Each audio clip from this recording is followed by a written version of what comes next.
அதுக்கு நீங்கள் நல்ல பேர் வச்சிங்கன்னா ஆவியானவர் மூலம் அப்போஸ்தலர் செய்த செயல்கள்னு வைக்கலாம். ஏன்னா ஆவியானவர் இங்கே தான் இறங்கி வர்றாரு.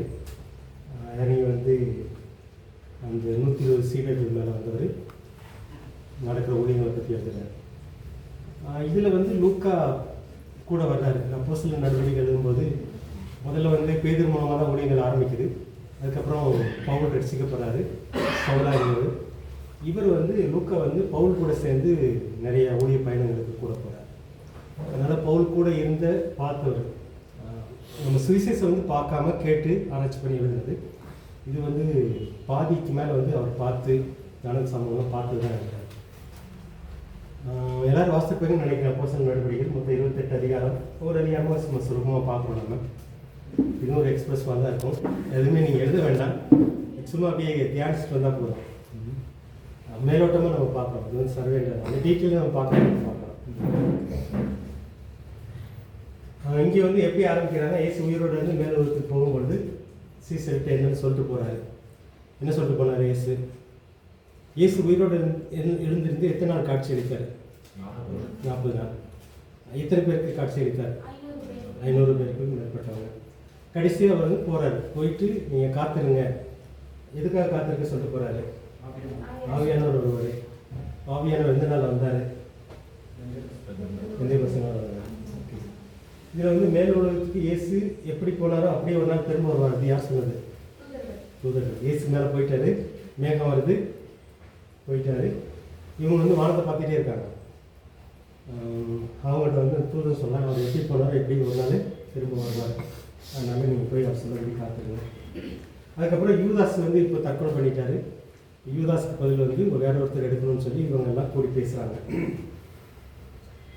சீட்டுலாம் போட்டு பார்க்குறாங்க. சீட்டு போட்டு யார் எடுத்தாங்க?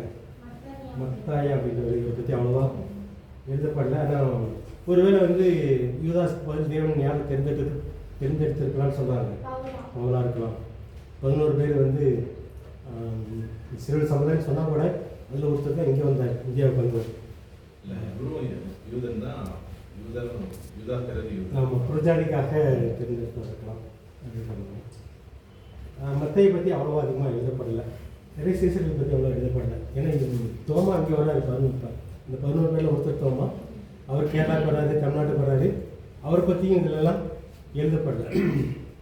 அதனால் இதுதான் முழுக்க சரித்திரம்னு நம்ம வச்சுக்க முடியாது. எழுதப்படாத சரித்திரங்கள் நிறையா இருக்குதுன்னு நம்ம தெரிஞ்சுக்கிறோம். 2வது அதிகாரம் இயேசுடைய மரணமும் ஆவியானவர் வருகையும் ஏற்கனவே கடவுள் புத்தகத்தில் எழுதியிருந்தது.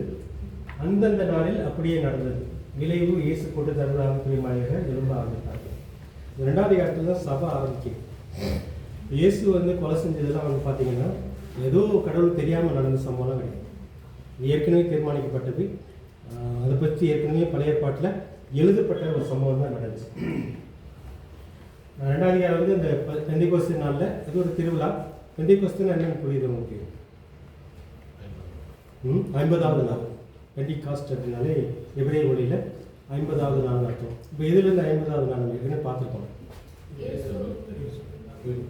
இயேசு உயிர்த்தெழுந்தது 50வது நாளா கால்குலேட் பண்ணி பார்க்கணும். அது நானும் அது பார்க்கல. என்னை பொறுத்தவரை வந்து முதல் 50வது நாள் எப்படி கொண்டாடினாங்க, எங்கே கொண்டாடினாங்க ஞாபகம் இருக்குது அவங்களுக்கு? இந்த பெந்தேகோஸ்தை வந்து முதல்ல எங்கே கொண்டாடினாங்க? மோசே காலத்தில். எங்கே? அந்த பஸ்கா ஆரம்பித்து 50வது நாளில் அவங்க சீனாய் மலைக்கு வர்றாங்க. சீனாய் மலையில் தான் அவங்க 10 கட்டளை கொடுக்கப்படுது. ஸோ இந்த 10 கட்டளை கொடுக்கப்பட்டது தான் 50வது நாள். அது வந்து அந்த கால்குலேஷன் படி பார்த்தீங்கன்னா இயேசு அந்த கடைசி உணவு, இரவு உணவு, அந்த ராப்போஜனத்தை முடிச்சதுக்கப்புறம் 50வது நாளாக இருக்கலாம். அது என்னுடைய கணக்கு. 7 வாரம் 7 49 49 50வது நாள். ஆமாம், 50வது நாள் 7 வாரம் கழிச்சு. ஸோ இந்த பெந்தேகோஸ்து நாளுக்கும் அந்த பெந்தேகோஸ்து நாளுக்கும் உங்களுக்கு கனெக்ஷன் இருக்குது. அங்கே வந்து 10 கட்டளை கொடுக்கப்பட்டது சீனாய் மலையில். அந்த கட்டளையின்படி வாழ்ந்தால் பிழைக்கலாம். இங்கே வந்து ஆவியானவர் கொடுக்கப்படுறாரு. ஆவியானுடைய நடத்தினபடி வாழ்கிறவங்க பிழைப்பாங்க. அதான் இந்த பார்த்துங்க பழைய ஏற்பாட்டுக்கும் புதிய ஏற்பாட்டுக்குள்ள வித்தியாசம். இந்த ஆவியானவர் மனிதர்களுக்குள் வருவதை பற்றி ஏற்கனவே கடவுள் புத்தகத்தில் எழுதப்பட்டது தான் நடந்த சம்பவம். இப்போ எல்லாரும் வந்து அந்நிய பாஷையில் பேசுகிறாங்க.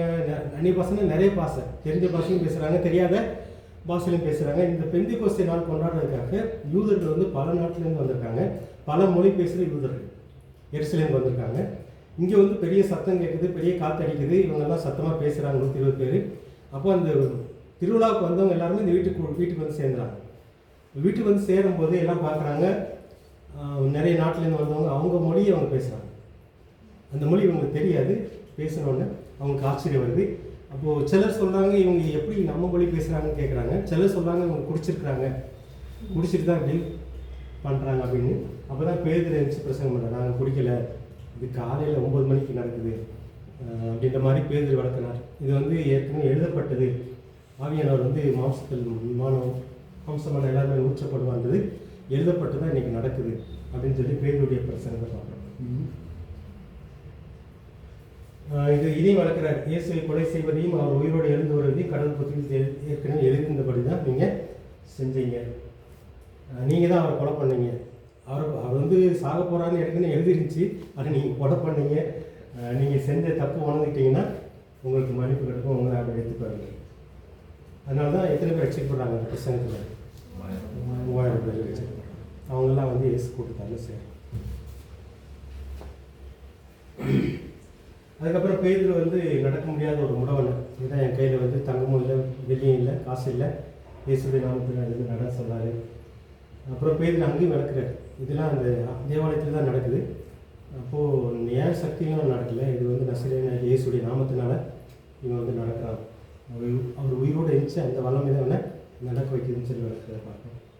அதனால் அங்கேயும் பிரசங்கம் பண்ணார், நீங்கள் உங்கள் தப்போ உணர்ந்து நீங்கள் மனம் திரும்பினீங்கன்னா நீங்களும் ரட்சிக்கப்படுவீங்க, கடவுளுடைய தெய்வம் அனுபவிக்கலாம், இயேசு நாங்கள் பார்த்தோம், உங்களுக்கும் பார்க்க வைப்பார் அப்படின்ற மாதிரி பிரசங்கம் பண்ண பார்க்கணும். 4ஆம் அதிகாரம் பார்க்கும்போது பார்த்தீங்கன்னா, இங்கே பேதுரு யோவான் கை சேர்ப்படுறாங்க. இந்த மாதிரி ஊழியம் நடக்குது, 3000 பேர் 5000 பேர் ரட்சிக்கப்படுறாங்க. யாருக்கு பொறாமல் வருது? பொறாமையாக இருந்துச்சு. யூத தலைவர்கள், பரிசேயர், அவங்களாம் தலைவர்கள், அவங்க தான் முன்னாடி முக்கிய மத தலைவர்கள். அவங்களுக்கு வந்து மதிப்பு குறையுது, இவங்களுக்கு மதிப்பு கூடுது, பொறாமல் வருது. அதனால் திரும்ப பேதுரு யோவானை வச்சு ஜெயில் வைக்கிறாங்க. அங்கேயும் அவங்க பிரசங்கம் பண்ணாங்க, உங்கள் பேச்சு கேட்டு நடக்கிறத விட நாங்கள் கடவுள் பேச்சு கேட்டு தான் இதெல்லாம் செய்கிறோம் அப்படின்னு சொல்லி முக்கியமாக சொல்கிறாங்க. கடவுள் ஏற்கனவே திட்டமிட்டபடி தான் நீங்கள் இயேசுவை கொலை செஞ்சீங்க. கடவுள் பிளான் போட்டார், ஆனால் அந்த நிறைவேற்றி முடிச்சவங்க நீங்கள் அப்படி அப்படின்னு சொல்லி சொல்கிறாரு. இந்த மாதிரி அவங்க பிரசங்கம் பண்ணாரு. அதுக்கப்புறம் ஒற்றுமையாக இருக்கிறாங்க. அந்த 3000 பேர் 5000 பேர் ரட்சிக்கப்பட்டவங்க எல்லா சொத்தையும் விற்றுட்டு வராங்க. எல்லாத்தையும் விற்றுட்டு வந்து இனிமேல் நம்ம ஒரே சொத்தாக வச்சு அனுபவிக்கலாம்னு சொல்லி. இப்போதான் நடக்காது, அது அந்த காலத்தில் நடந்தது. ஒரே ஒற்றுமையாக இருக்கிறாங்க. ஆனால் அதுக்கு ஒற்றுமைக்கு அப்புறம் பிரச்சனையும் வருது. எல்லாத்தையும் விற்று வந்து இருக்கும்போது ஒருத்தர் போய் சொல்கிறாங்க, சொத்தை விற்றுட்டு பாதி பணம் கொடுத்துட்டு மீதியை தங்களுக்கு வச்சுறாங்க. ஒரு கணவன் மனைவி அவங்க ஆவியானோட போய் சொன்னாங்கன்னு சொல்லி அவங்க இறக்கிறத நம்ம பார்க்குறோம் 5ஆம் இடத்துல. அப்புறம் இயேசுடைய தூதுவர்களால் சீசர்கள் அதிசயமான சம்பவங்கள். அப்புறம் பேதுரு வந்து இஸ்ரேலேருந்து விடுவித்த தூதுவர்கள் பார்க்குறோம். அங்கேயும் வெளியில் வந்துட்டு, ஜெயிலேருந்து வெளியே வந்துட்டு அவங்க சாட்சி சொல்கிறாங்க, நீங்கள் கொலை செஞ்சீங்க, ஆண்டவர் அவர் உயிரோடு இருப்பினார், நாங்கள் உயிரோடு எந்திரிச்சு இயேசு நாங்கள் பார்த்துருக்கோம்னு சொல்லி நாங்கள் தான் சாட்சி அப்படின்றாங்க. அவங்க ஏற்கனவே அடி வாங்கினவங்க, இயேசுக்காக நாங்கள் அடி வாங்கின கூட பரவாயில்லன்னு சொல்லி சந்தோஷமாக பேதுரு வீட்டுக்கு வரதை நம்ம பார்க்குறோம் 5ஆம் அதிகாரத்தில். 6ஆம் அதிகாரத்தில் பார்த்தீங்கன்னா இங்கே வந்து பிரச்சனை வந்துடுது சபையில். அங்கே வந்து விதவைகள் இருக்கிறாங்க, கிரேக்க மொழி பேசுகிற விதவைகள் இருக்காங்க, எபிரேய மொழி பேசுகிற விதவைகள் இருக்காங்க. யூதர் தான், இருந்தாலும் அவங்களுக்குள்ளே வித்தியாசம் பார்க்க ஆரம்பிச்சாங்க. எபிரேய மொழி பேசுகிற விதவைகளுக்கு நல்ல ஒரு கவனிப்பு, கிரேக்க மொழி பேசுகிற விதவைகளுக்கு சரியான கவனிப்பு இல்லைன்ற பிரச்சனை உள்ளே வந்தோடனே நாங்கள் 11 பேர் 12 பேரும் போதிக்க மட்டும் செய்வோம், சாப்பாட்டு வேலையை பார்க்குறதுக்கு நம்ம 7 பேரை தேர்ந்தெடுக்கலாம்னு சொல்லி 7 பேரை தேர்ந்தெடுக்கிறாங்க. அதுதான் ஸ்தேவான் 12+7. இவங்க ஊடி செய்கிறவங்க மற்றவங்க சாப்பாடு காரியங்களை பார்க்குறதுக்கு 7 பேர் தேர்ந்தெடுக்கிறாங்க. அப்புறம் ஸ்தேவான் மேலே தவறான குற்றச்சாட்டுலாம் சொல்கிறாங்க. அவர் வந்து ஒரு பெரிய பிரசங்கம் வந்து பார்க்குறோம். ஸ்தேவானுடைய பிரசங்கத்தை நம்ம பார்க்க போகிறோம். அவர் முகம் வந்து தேவதனுடைய முகம் போல பிரகாசமாக இருக்கிறத பார்க்குறோம். இதான் 7ஆம் அதிகாரத்தில் அவருடைய பிரசங்கத்தை பார்க்குறோம். ஸ்தேவான் பண்ண பிரசங்கம். அவர் அவங்க வாக்கு கொடுத்தது தான் கடவுள் செஞ்சார். யோசேப்பை பற்றி சொன்னார், அப்புறம் மோசையை பற்றி சொன்னார், மோசைக்கு எப்படி காட்சி எடுத்தான்னு சொன்னார். மோசி மூலமாக மேசியாவை ஏற்கனவே வாக்கு கொடுத்துருக்குறாரு அப்படின்றலாம் வளர்க்குறாரு. முன்னோர்கள் வந்து கூடார வீடு கட்டி வளர்க்குறாங்க. அதுக்கப்புறம் சாலமோன் வந்து கோவில் கட்டினாரு. சரித்திரத்தை வளர்க்குறாரு. ஆபிரகாம்லேருந்து நடந்த சம்பவம் எல்லாத்தையும். அந்த காலத்தில் நம்ம முன்னோர்கள் எப்படி ஆவியானவருடைய செயல்களை எதிர்த்தாங்களோ அதே மாதிரி நீங்களும் எதுக்குறீங்கன்னு 20 தலைவர்கள்ட்ட நேரடியாக குற்றம் சாட்டுறாரு. அதனால் கோவம் வந்து கல்லறிஞ்சு போடுறாங்க. அந்த 7 பேரை தெரிஞ்செடுத்த ஸ்தேவான் ஒருத்தர் சாகிறார். இவர் தான் அந்த முதல் ரத்த சாட்சின்னு இருப்பாங்க.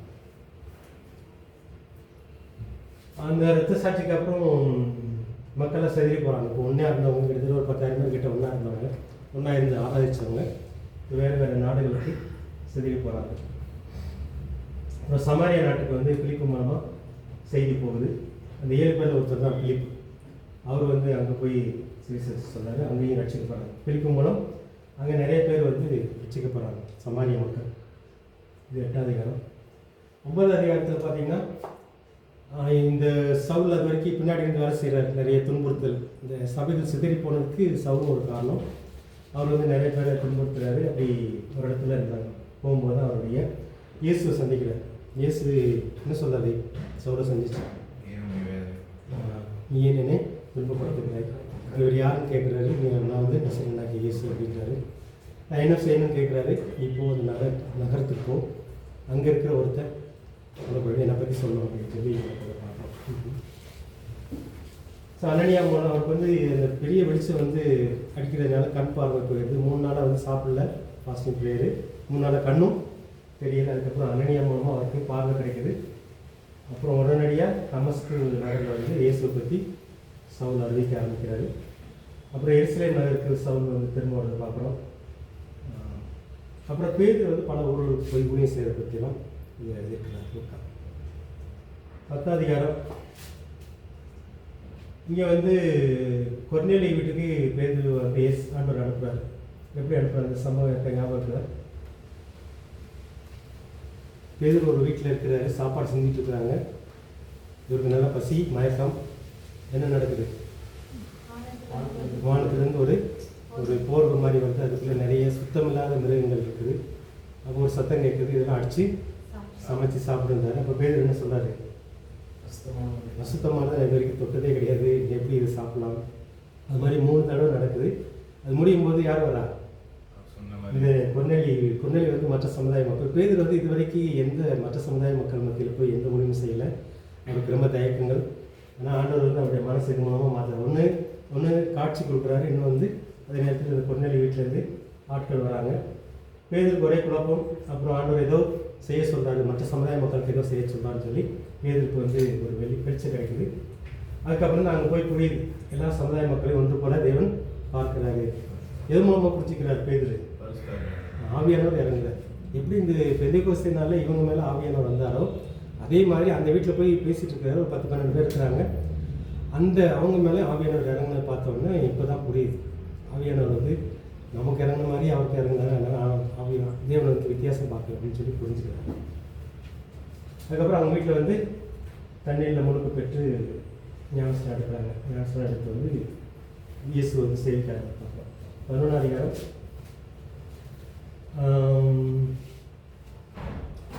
இங்கே வந்து பேதுரு மற்ற சமுதாய மக்கள்கிட்ட போயிட்டு வந்ததுனால அவர் கேள்வி கேட்குறாங்க. அப்புறம் பேதுரு விளக்குறாரு, நானாக போகல, எனக்கு வந்து ஒரு தரிசனத்தை ஆண்டவர் கொடுத்தாரு. நடந்த சம்பவத்தில் எருசலேம் போய் வந்து அங்குள்ள மக்கள்கிட்ட வளர்க்குறாரு, மற்றவங்கள்ட்ட வளர்க்குறாரு. அப்போ தான் வளர்க்குறாரு, நான் பேசும்போதே மற்ற சமுதாய மக்கள் மீது ஆவியானவர் இறங்கி வந்தார், அதனால் நான் தெரிஞ்சுக்கிட்டேன் அப்படின்னு சொல்லி வளர்க்குறாரு. அந்தியோகியா நகரத்தில் தான் முதல்ல கிறிஸ்தவங்க அப்படின்ற பேர் வருது. அது வரைக்கும் என்ன பேருன்னு தெரியல. இயேசுவை பின்பற்றவங்க இல்லை நசரேய கூட்டம், நசரேயனாகி இயேசுடைய கூட்டத்தாருன்னா அவருக்கு இந்த கூட்டத்துக்கு பேர் இருக்குது. முதல்ல அந்தியோகா நகரத்தில் உங்களுக்கு கிறிஸ்தவங்க பேர் வருது. அப்புறம் ஏரோது மன்னன் இப்போ வந்து துன்புறுத்த ஆரம்பிக்கிறான். இவன் வந்து யாக்கோபை கொலை செய்யலாம். இந்த யாக்கோபு யார்? நிறைய யாக்கோபு இருக்கிறனால குழப்பம். எந்த யாக்கோபு கொலை பண்ணுறாரு? இந்த ஏரோது இயேசுடைய தம்பி யாக்கோபு இல்லை. இந்த இடத்துல தான் இயேசுடைய தம்பி வரல நமக்கு தெரியும். இயேசுடைய சீசரில் ஒருத்தர் யோவானுடைய தம்பி. 12 பேர். இந்த முதல்ல 4 பேர் வராங்க. பேதுருடைய அண்ணன் அந்திரேயா, யோவான், இவர் யாக்கோபு. இது யோகன் அண்ணனாக இருக்கலாம், இவர் தம்பியாக இருக்கலாம், அது தெரியல அப்படின்றது அண்ணன் தம்பின்றது வந்து வழக்கல்ல. ஸோ அவர் தான் அந்த 12 பேரில் யூதாஸ் தற்கொலை பண்ணிக்கிறான். முதல்ல ரத்த சாட்சியம் வகித்தவர் இவர் தான் 12 பேரில். இதுக்கு முன்னாடி மறைச்சவர் யார்? ரத்த சாட்சியம் ஸ்தேவான். அந்த 7 பேரில் ஒருத்தர். அது மட்டும் ஞாபகத்தில் வச்சுக்கோங்க. இப்போ வந்து யாக்கோபை கொலை பண்ணியாச்சு, அடுத்து பேதுரு கதையை முடிக்கலாம்னு சொல்லி இந்த 7வது பிளான் பண்ணார். அதனால் பேதுரை பிடிச்சி ஜெயிலில் வைக்கிறாரு. ஆனால் பேதுரு வந்து ஆச்சரியமாக ஆண்டவர் வெளியில் கொண்டு வர்றார். இங்கே வந்து எல்லாம் 4 காவல், 4 அடுக்கு காவல். ஆனால் தூதர்கள் வந்து தட்டி எழுப்பி எனக்கு அதெல்லாம் கதவெல்லாம் திறக்க வச்சு வெளியில் வர்றாரு. அதனால் 7வது மகன் என்ன பண்ணான்னா பேதுரு தடிச்சு போயிட்டான், அந்த ஜெயிலில் காவல் காத்துக்கு எல்லாத்தையும் கொலை சொல்லிடுறாரு. ஸோ பேதுரு இந்த 7வது மகனுடைய அக்கிரமம் கூடுது. கடைசியில் அவன் வந்து புழு கொடுத்து சாகிறான். எப்படி சாகிறான்? மக்கள்லாம் சொல்கிறாங்க, நீ பேசுகிற பேச்சு மனுஷன் பேசுகிற மாதிரி இல்லை, நீயே கடவுள் மாதிரி அப்படின்ற மாதிரி பேசுகிறாங்க. புழு கொடுத்து சாகிறாங்க. இந்த இடத்துல தான் பவுல் பர்னபா அந்தியோகியா வந்து பயணம் பண்ணுறாங்க. பவுல் பர்னபா டீம் ஒன்று சேருது. இந்த பர்னபா யார்? மார்க்குடைய மாமாவாக இருக்கலாம், மார்க்குடைய சொந்தக்காரர்.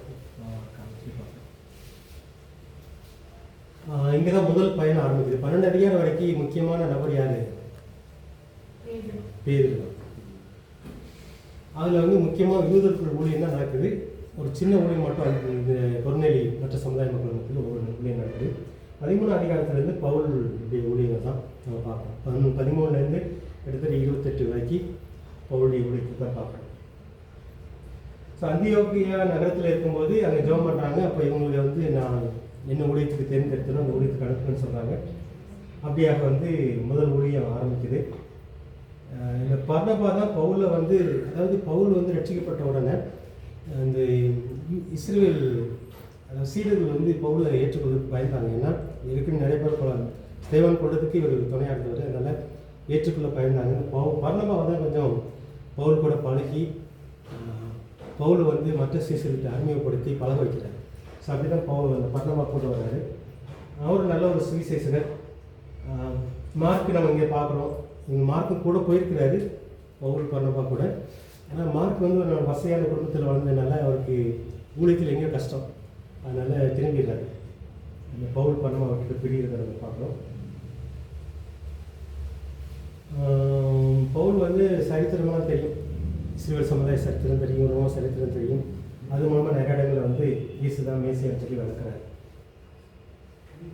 அவர் எங்கெல்லாம் போகிறாரோ அங்கெல்லாம் துரத்துவாங்க. பவுல் எங்கெல்லாம் பிரசங்கம் பண்ணாரோ அங்கெல்லாம் துரத்துவாங்க, அடிப்பாங்க. இது எல்லாமே நம்ம அதில் பார்க்குறோம். அதனால் பார்த்தீங்கன்னா முதல் ஊழிய பயணம் முடிச்சு திரும்ப வர்றாங்க பவுல் பர்னபா. பல ஊரில் நடக்கிறாங்க, அற்புதங்கள் செய்கிறாங்க. டிஸ்திரியில் வந்து பவுல் மூலம் அற்புதம் நடக்குது. கடைசியில் சாகுபடி அடித்து அங்கேயே போட்டுறாங்க. அப்புறம் வந்து சுவாசம் சூழ்ந்து நிற்கும்போது அவருக்கு உயிர் வருது. திரும்ப வராங்க. எந்த ஊர்லேருந்து போனாலும் அந்த ஊருக்கு திரும்ப வந்து ரிப்போர்ட் கொடுக்குறாங்க. வந்து ஆண்டவர் அவங்களுக்கு கொஞ்சம் என்னென்ன செஞ்சார் அப்படின்னு சொல்லி 14 அதிகாரத்தில் 15 அதிகாரத்தில் பார்த்தீங்கன்னா இயேசு ஏற்றுக்கொண்ட மற்ற சமுதாய மக்கள் மீது யூத சடங்குகள் பிரமாணங்கள் சுமத்தப்படக்கூடாது. இப்போ இவர் வந்து நிறைய மற்ற சமுதாய மக்கள் மத்தியில் ஊழியம் செய்கிறாரு. இப்போது நிறைய விசுவாசி யார்? யூதர்கள் தான். அவங்க என்ன சொல்கிறாங்கன்னா, நம்மள மாதிரி அவங்களையும் மாற்றணும், சுண்ணத் பண்ண வைக்கணும், கிறிஸ்டியனை பண்ண வைக்கணும், ஓய்வு நாளை வந்து கடைப்பிடிக்க வைக்கணும், பிரமாணங்களை கடைப்பிடிக்க வைக்கணும்னு சொல்லி குழப்பம் வருது. அப்புறம் பேர் நாங்கள் விளக்கம் கொடுக்குறாரு, எப்படி ஆவியானவர் வந்து வந்தார், நம்ம மேலே வந்த மாதிரி அவர் மேலே வந்ததுனால அவங்க விருத்திசேதனை பண்ணலை, இருந்தாலும் ஆவியானவர் இருந்தார். அவங்க ஓய்வு நாளை கடைப்பிடிக்கல, இருந்தாலும் ஆவியானவர் இருந்தார். நம்ம வந்து அவங்களை கட்டாயப்படுத்தக்கூடாது அப்படின்னு சொல்லி பேர் வளர்க்குறாரு. அப்புறம் யாக்கோபு. இந்த யாக்கோபு யார்? எருசலேம் நகர இயேசு கூட்டத்தாருக்கு தலைவரான யாக்கோபு கொடுத்த விளக்கம். பேதுரு விளக்கம் கொடுக்குறாரு. யாக்கோபு, இந்த யாக்கோபு யார்? இதுதான் இயேசுடைய தம்பி. அந்த யாக்கோபு இறந்துறாரு. இயேசுடைய சீடர்கள் ஒருத்தர். இது வந்து அதுக்கப்புறம் தான் இவர் வந்து அந்த சபைக்குள்ள வர்றாரு. இவர் வந்து எருசலேம் நகர சபைக்கு தலைவராக மாறார். இவர் தான் கடைசியில் ஒரு யாக்கோபு நிறுவப்படுறாரு. அந்த மாதிரி பேசிட்டு மற்ற சமுதாய மக்களுக்கு ஒரு கடிதம் எழுதுறாங்க. இப்போ வந்து சீலாஸ்ன்றவர் வர்றாரு. அவர் வந்து எருசலேம்லேருந்து இங்கே வர்றாரு அந்தியோகியா நகரத்துக்கு. இந்த சபையில் பேசியிருக்கும்போது அவருக்கு திரும்ப போகிறதுக்கு மனசு இல்லை. அதனால் இவர் அடுத்த ஊழியம் வந்து யார் கூட தொடருதுன்னா பவுலும் சீலாஸும் சேர்ந்து ஒரு ஊழியம் பண்ணுறாங்க. இங்கே கொஞ்சம் பிரச்சனையெல்லாம் நடக்குது. பவுல் வந்து பர்னபா வந்து மார்க்கு கூட்டிகிட்டு போகலான்றாரு அடுத்த ஊழியத்துக்கு. ஆனால் பவுல் சொல்கிறாரு, இல்லை நம்ம சீலாஸ் கூட்டிகிட்டு போகலான்றாரு. மார்க் மேலே பவுல் கொஞ்சம் வெறுப்பு, ஏற்கனவே ஒரு ஊழியத்தில் கைவிட்டுட்டு போனதுனால. அதனால் இந்த ஊழியம் வந்து 2 டீமாக பிரிஞ்சுது. 4 பேர் சேர்ந்துட்டு 2ஆக பிரிஞ்சுறாங்க. பவுலும் சீலாஸும் ஒரு டீமாக போகிறாங்க, பர்னபாவும் மார்க்கும் இன்னொரு டீமாக ஊழியத்துக்கு போகிறாங்கன்னு சொல்லி பார்க்குறோம். இதுக்கப்புறம் பார்த்தீங்கன்னா பர்னபா மார்க் செஞ்ச ஊழியத்தை பற்றி இதில் எழுதப்படல அதிகமாக. இதுக்கப்புறம் பவுலும் இவர் சீலா செஞ்ச ஊழியர்கள் தான். பர்னபாவை வந்து தலைமை சபையில் உள்ள அந்த பழைய பிரமாணத்தை கொஞ்சம் டெஸ்ட் பண்ணுறாரு பவுல் பர்னபா இருந்திருக்கலாம். அதுக்கப்புறம் நிறைய குழப்பம் வந்துகிட்டே இருக்குது அவங்களுக்குள்ள. 2வது ஊழிய பயணம் வந்து இவங்க 2 பேர் சேர்ந்து போகிறாங்க. பவுலும் சீலாசும் சேர்ந்து தான் நிறைய ஊழியம் போகிறாங்க. அப்போ தீமோத்தி கூட சேர்ந்து நம்ம பார்க்குறோம். மக்கள் வந்து தினசரி அந்த சபையில் சேர்றாங்க. மக்கத்தோனியா நாட்டுக்கு போகிறதுக்கு பவுல் ஆண்டவர் வழி எடுத்துருங்க. அவங்க ஒரு ஊருக்கு போகிறாங்க, தடுக்கிறாரு. அவங்க இன்னொரு ஊருக்கு போகிறாங்க, தடுக்கிறாரு. அப்புறம் மக்கத்தோனியக்காரன் வந்து கூப்பிட்ற மாதிரி ஒரு கனவு. அப்புறம் மக்கத்தோனிய ஆண்டவர் நடத்துகிறான்னு சொல்லி அங்கே போகிறாங்க. அங்கே வந்து லீதியா ஆண்டவரை நம்பி பார்க்கணும். அப்புறம் குறி சொல்லி கொண்டிருந்த பெண்ணிடம் வந்து பேயை வெட்டிய பவுல். அதுலேருந்து அங்கே அவளை வச்சு பணம் சம்பாதிச்சவங்களுக்கு பிரச்சனை வருது. அங்கேயும் பவுலுக்கு பிரச்சனை தான். அவர் எந்த ஊருக்கு போனாலும் அங்கெல்லாம் அவர் கட்டிங் நடக்கும். அவரை வந்து விரட்டுவாங்க.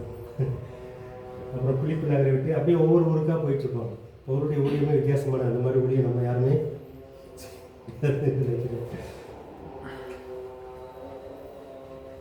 அப்புறம் பவுலுடைய தெசலோனிக்கே நகரில் வந்து பவுலுடைய பிரசங்கம் மருத்துவ ஒருத்தர் தெசலோனிக்கே நகர், அப்புறம் அத்தனை நகரவாசி, நிறைய ஊழியர்கள் நிறைய ஊர்களில் வந்து ஊழியம் செய்கிறாரு. இப்போ இந்த அத்தனை நகர் மக்கள் வந்து புதுசாக எல்லாம் கேட்டுகிட்டே இருப்பாங்க. அங்கே தான் இவர் இந்த பிரசங்கம் பண்ணார். மரித்த ஒருவரை உயிரோடு எழுப்பி மனிதர்கள் குற்றமுறைகளை விசாரிக்க நினைத்த கடவுள். கடவுள் வந்து இயேசு வந்து சாக கொடுத்தாரு, அவர் உயிரோடு எழுப்பியிருக்கிறாரு, அவர் தான் ஜட்ஜி. அந்த மரித்தவரை உயிரோடு எழுப்பினதுக்கு அப்புறம் அதை கேட்க மாட்டாங்க அவங்க அந்த ஒரு மக்கள். அதுக்கப்புறம் இன்னொரு நாள் கேட்கலாம் அப்படின்னு சொல்லி பவுல் வரட்டி விட்டுருவாங்க. ஸோ இந்த மாதிரி அந்த ஊழியங்கள். அப்புறம் கொரிந்து நகரில் ஊழியம் செய்யும்போது தேவன் வந்து காட்சி கொடுக்குறாரு. கொரிந்து நகரில் அவருக்கு நிறைய பிரச்சனை இருக்குது. ஊழியம் செய்யும்போது இங்கே 1.5 வருஷம் கிட்ட ஊழியம் செய்கிறாரு. இங்கே பார்ட் டைம் ஊழியமும் செய்கிறாரு, ஃபுல் டைம் ஊழியமும் செய்கிறாரு. இங்கே வந்து வேற ஒரு கப்பலோடு சேர்ந்து கூடார வீடு செய்கிற ஊழியமும் செய்கிறாரு. அதுக்கப்புறம் முழு நேரமும் ஊழியம் செய்கிறான்னு சொல்லி பார்க்குறோம் கொரிந்து நகரில். இங்கே தான் வந்து அவருக்கு வந்து உனக்கு இங்கே கஷ்டம் இருக்குது, இருந்தாலும் நீ எனக்குரிய மக்கள் இங்கே இருக்கிறாங்க, நீ ஊழியம் செய்யன்னு சொல்லி ஆண்டவர் காட்சி அளித்து சேவை செய்கிறாங்க. ஊழியம் செய்கிறத நம்ம பார்க்கணும். 1 வருஷம் அங்கே தங்கியிருந்து ஊழியம் செய்கிறாரு. அப்புறம் அங்கேருந்து எபேஸ் நகருக்கு போகிறாரு.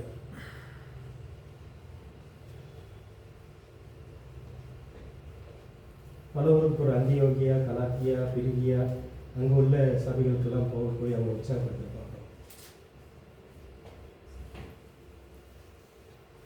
நிறைய ஊர்கள் இருக்கும். நம்ம அந்த ஊர் பேரெல்லாம் நமக்கு வந்து மனசில் வைக்கிறது கொஞ்சம் கஷ்டமாக இருக்கும். அதை நம்ம எப்படி சுருக்கமாக பார்க்குறதுன்னு பார்க்கலாம். எப்போருடைய 3 ஊழிய பயணங்களை நம்ம பார்க்கும்போது பார்க்கலாம். எபேசு நகரில் ஆண்டவர் வந்து பவுல் கொண்டு ஒரு அற்புதம் செய்கிறாரு. அங்கே கலவரமும் நடக்குது. அப்புறம் அங்கேருந்து துரத்தப்பட்டு வேற ஒரு ஊருக்கு போகிறேன். இதெல்லாம் உங்களுக்கு தெரியும் நினைக்கிறேன். எபேசு நகரில் வந்து இந்த அர்த்தமி தெய்வம் தான் பெரிய தெய்வம், வாழ்ந்தது விழுந்தது அப்படின்லாம் சொல்லி அதை முக்கியப்படுத்துவாங்க. அதுக்கப்புறம் அந்த ஊழியத்தை முடித்து எருசலேம் நகர் நோக்கி போகிறாரு. எபேசு நகரில் அந்த ஊழியக்காரங்களுக்கு ஆலோசனை சொல்லிட்டு போகிறாரு. இதில் பார்த்தீங்கன்னா பவுல் இப்போ எருசலேம் போயிட்டாரு. அங்கே போய் சில காரியங்களை செய்யும்போது அங்கே இருக்கிற யூத தலைவர்கள் வந்து இவரை கொலை செய்வதற்கு பிளான் பண்ணுறாங்க. அதை தெரிஞ்சு அவர் அங்கேருந்து தடுக்கிறது நம்ம பார்க்குறோம்.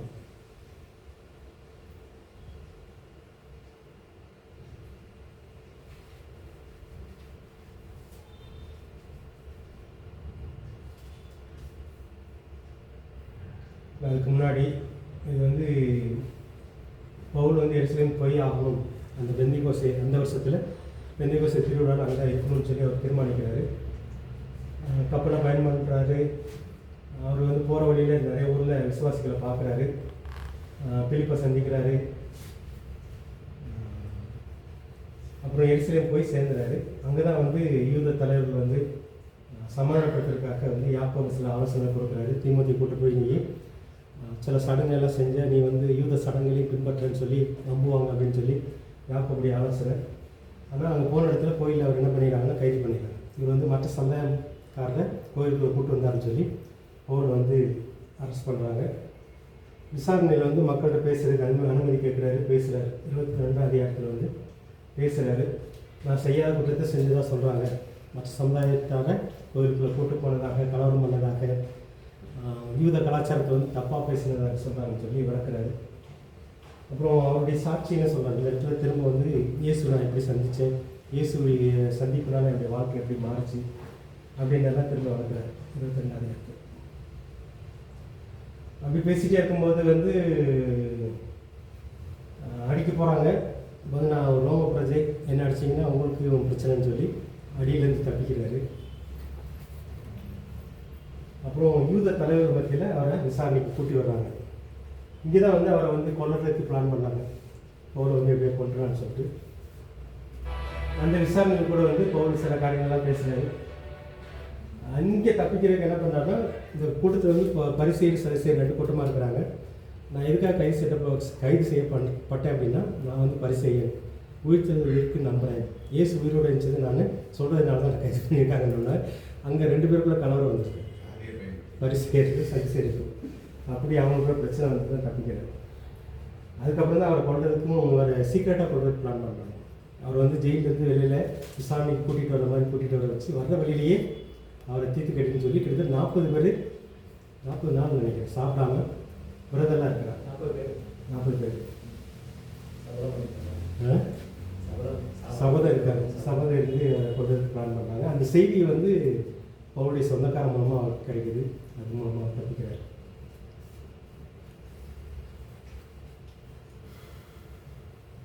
அந்த விசாரணை வந்து பாடங்களுக்கு வரும். அப்புறம் இன்னொரு இடத்துல விசாரணைக்கு வரும். அந்த இடத்துல தான் விசாரணை கைதியாக 2 வருஷம் இருக்கிறார்.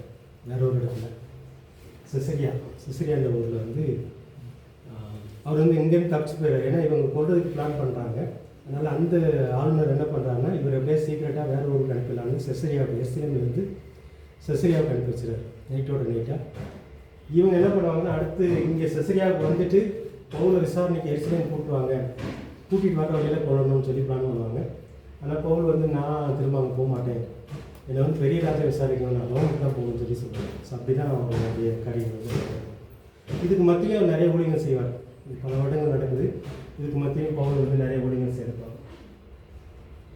யூத தலைவர்களின் கொலை திட்டத்தை வந்து தப்பிக்க பவுல் வைத்த கோரிக்கை. இங்கே தான் இந்த கோயிலில் சொல்கிறோம், ரோம் நகரில் பெரிய ராஜா விசாரணைக்கு பவுல் வைத்த கோரிக்கை. என்னை வந்து எருசலேமில் யாரும் விசாரிக்க வேண்டாம், அங்கே உள்ள ஆளுநர் விசாரிக்க வேண்டாம், நான் ரோம் நகரில் இருக்க பெரிய ராஜா தான் விசாரிக்கணும்னு சொல்லி வைக்கிறாரு. அதனால் அங்கேயே அனுப்பி வைக்கிறாங்க. 25, 26 பார்த்தீங்கன்னா இது அடுத்த விசாரணை அவருடைய விளக்கங்கள். செத்தவர்களை கடவுள் உயிரோடு எழுப்புவார் என்று ஏன் உங்களால் நம்ப முடியவில்லை? நான் வந்து அதை நம்பாமல் தான் விசுவாசிகளை கொலை பண்ணிட்டு இருந்தேன். ஆனால் எனக்கு காட்சி எடுத்த இயேசு அதை என்னை உறுதிப்படுத்தினார், அவர் சொல்கிறதுக்கு நான் செய்கிறேன் அப்படின்னு சொல்லி வளர்க்குறத பார்ப்போம். நிறைய விசாரணையிலையும் அவர் வந்து நிறைய பிரசங்கம் பண்ணுவார். 27 இப்போ வந்து ரோமுக்கு போகிறாங்க. கைதியாக தான் நிறைய கைதிகளாக ரோமுக்கு கூட்டிகிட்டு போகிறாங்க. போகிற வழியில் வந்து இவர் ஒரு வழியில் போகலான்றாங்க, அவங்க வேற ஒரு வழியில் போகிறாங்க. கப்பல் உடையுது. எங்கே போய் சேர்றாங்க? சைப்ரஸ் தீவு. அங்கே போன இடத்துலையும் அவங்க ஊழியம் செய்கிறது நம்ம பார்க்குறோம். அப்புறம் 28ஆம் அதிகாரத்தில் பார்த்தீங்கன்னா அங்கே விஷப்பாம்பு கடித்து அவர் உயிர் பழிக்கிறாரு. அவங்க 3 மாதம் இருக்கிறாங்க தீவில். 3 மாதம் கழித்து அந்த புயலெல்லாம் மாறுறதுனால அவங்க அங்கேருந்து ரோமுக்கு திரும்ப வேற ஒரு கப்பலில் பயணம் பண்ணுறாங்க. அங்கே ரோமுக்கு போயிட்டாரு. போன உடனே அங்கே இருக்கிற யூத தலைவர்களை கூப்பிட்டு எதுக்காக கைதியாக வந்திருக்குன்னு சொல்லி வளர்க்குறாங்க. அங்கே இருக்கிற தலைவர்கள் என்ன சொல்கிறாங்கன்னா, இன்னும் எருசலேம்லேருந்து யாரும் இங்கே வரல, வந்தவனை பற்றி எதுவும் சொல்லலை, வந்ததுக்கப்புறம் அவங்க சொல்லட்டும், நம்ம விசாரிக்கலாம் அப்படின்றாரு. அங்கே 2 வருஷம் ஒரு வாடகை வீட்டில் இருந்துட்டு ஊழியம் செய்கிறார் ரோம் நகரில். இதோட அப்போஸ்தலர் நடவடிக்கைகள் முடியும். ஏதாவது கேட்க விரும்புகிறீங்களா?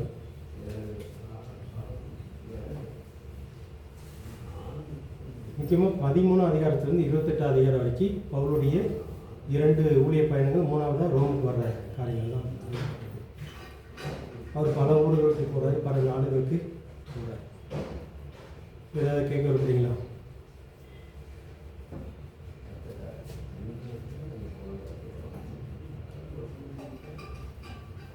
முதல் ஊழிய பயணம் 13-14, சபைகளின் குழப்பங்களை தீர்க்கக்கூடிய இஸ்ரேல் சபை 15 அதிகாரம். 2ஆம் ஊழிய பயணம் 16-18 வரைக்கும் இருக்குது. 3ஆம் ஊழிய பயணம் 18-21 வரைக்கும். அப்புறம் பவுலினுடைய கைது விசாரணை, பவுலுடைய ரோம் பயணம். இதுதான் இந்த இதுக்கு முன்னாடி உள்ளது வந்து இந்த 12ஆம் அதிகாரம் வரைக்கும் இந்த சம்பவம் வரும். இயேசு உயிரோடு இருந்து சீசருக்கு காட்சி கொடுத்தது, பெந்தைக்கோஸ்தே நாள் சம்பவம். எருசலேம் நகரில் ஊழியம் திருச்சபை ஆரம்பிக்கிறது முதல்ல. ஸ்தேவானுடைய படுகொலை நடக்குது.